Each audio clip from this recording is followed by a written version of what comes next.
Hi అండి, అందరికీ నమస్కారం. Welcome to chef Swathi channel. ఇవాళ నేను పప్పులు చేయబోతున్నానండి. అది ఎలా చేయాలో చేసి చూపిస్తానండి. దానికి కావాల్సిన పదార్థాలు ఏంటో చూద్దాం. ఇదిగోండి, ఇక్కడ నేను ఒక 3 టమాటాలు కట్ చేసి పెట్టుకున్నాను. కొంచెం పచ్చిమిరపకాయలు, కొత్తిమీర, కరివేపాకు, ఇవేమో తాలింపుకండి ఉల్లిపాయలు ఇలా కట్ చేశాను. పప్పులో వేయటానికేమో ఇలా పెద్దవిగా కట్ చేసి పెట్టుకున్నాను. తర్వాత కొంచెం వెల్లుల్లి, చింతపండు నానబెట్టి పెట్టుకున్నానండి. ఇదిగోండి, 1 గ్లాసు కందిపప్పుకి 2.5 గ్లాసు వాటర్ పోసానండి. నానబెట్టి పెట్టేసుకున్నాను. తర్వాత తాలింపు దినుసులు, పసుపు, సాల్ట్, ఇదిగోండి ఆయిల్. ఇప్పుడు ఇది ఎలా చేయాలో చేసి చూపిస్తానండి. నేను ఇక్కడైతే కారం వాడట్లేదు, ఓన్లీ పచ్చిమిరపకాయలతోనే చేస్తున్నాను. ఇలా చేస్తే చాలా రుచిగా ఉంటుందండి. కారం వాడకుండా మీరు మ్యాక్సిమం పచ్చిమిరపకాయలతోనే చేస్తే.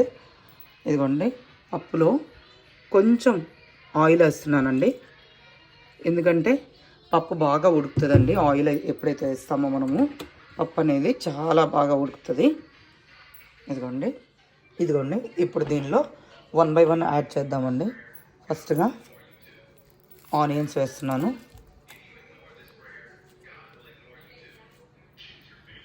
కొంచెం కరివేపాకు, పచ్చిమిరపకాయలు, టొమాటోలు,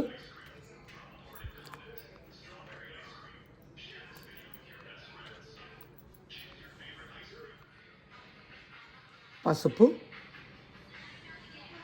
వేసి ఒక 4 విజిల్స్ వచ్చే వరకు విజిల్ రానిద్దామండి. తర్వాత చూద్దాము. ఇదిగోండి, చింతపండు నీళ్ళల్లో వేసాను. దీన్ని నేను ఇప్పుడు కొంచెం సేపు మైక్రోవేవ్లో పెడతానండి. ఒక 2 minutes. అది బాగా మెత్తపడుతుంది. అప్పుడు బాగా ఇట్లాగా గుజ్జు రావడానికి ఈజీగా ఉంటుంది, బాగా ప్యూరీ వస్తుంది. ఇదిగోండి, పప్పుచారు. పప్పు అయితే ఉడికింది. నేను చింతపండు గుజ్జు అనేది పిసికి పోసేసానండి. దీంట్లో గుజ్జు తీసేసి పోసేసాను. మీ కన్సిస్టెన్సీని బట్టి మీరు వాటర్ యాడ్ చేసుకోండి.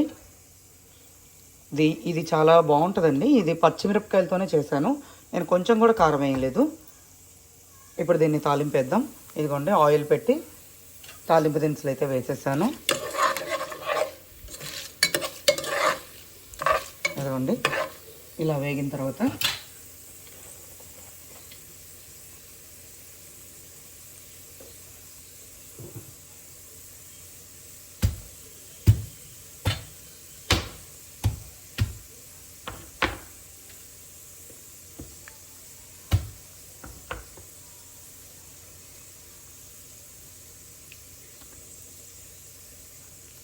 వెల్లుల్లిపాయలు,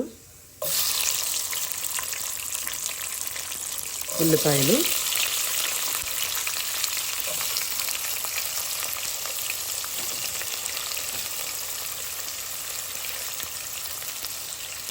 రెండు ఎండుమిరపకాయలు కొంచెం వేసేసుకోండి.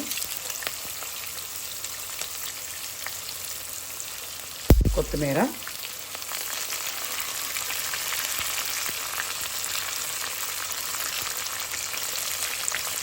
ఇంగువ,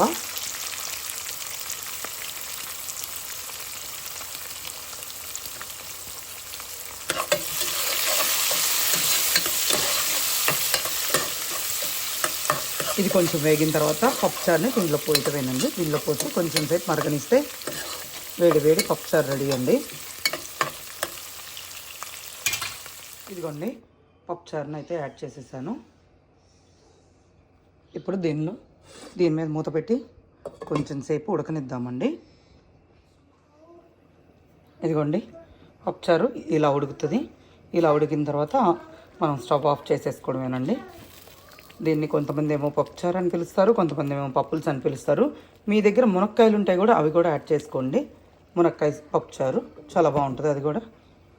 అంతేనండి. ఈ వీడియో కనుక మీకు నచ్చినట్లయితే ప్లీజ్ లైక్, షేర్, సబ్స్క్రైబ్ అండి. మరోసారి మరో వీడియోతో మీ ముందుకు వస్తానండి. Thank you, bye.